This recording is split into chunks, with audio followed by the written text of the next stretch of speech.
Curious ka rin ba kung sakaling ikaw ay mag-e-exercise? Ito ba ay tipong hahaba or liliit? So if you do like my content, mga madaming sir, just don't forget to please like, share, and subscribe sa aking YouTube channel po, Facebook page, and TikTok. So maraming salamat po. God bless! So ang pinakamalaking katanungan, nakakaapekto nga po ba ang pag-ehersisyo sa paghaba or pagliit ng talong? So para masagot na ang ating haka-haka kung tunay nga po ba itong nakakaapekto, the answer is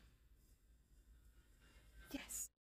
So, sa paanong paraan, mga madam and sir, ang ehersisyo po ay pwedeng makaapekto sa pagliit ng ari ng isang lalaki. O, wag ka mag-skip. Dapat alam mo kung bakit ka posibleng lumiit. Temporarily. Inuulit ko ha.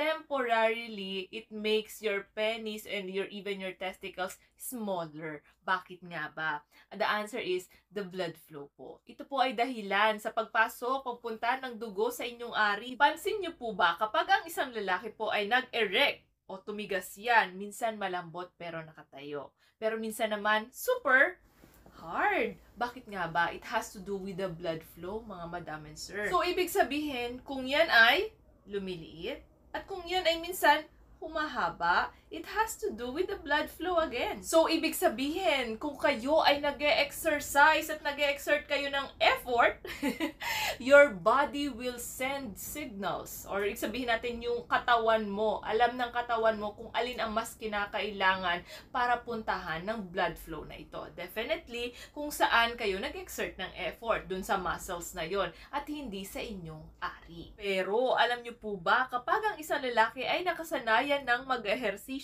makakatulong po ito sa kanilang mga puso. So, definitely, healthy heart, healthy din po ang kanilang erection. What do I mean? It will increase the blood flow po papunta sa inyong ari. Pag increase ang blood flow sa inyong ari, your penis will get bigger.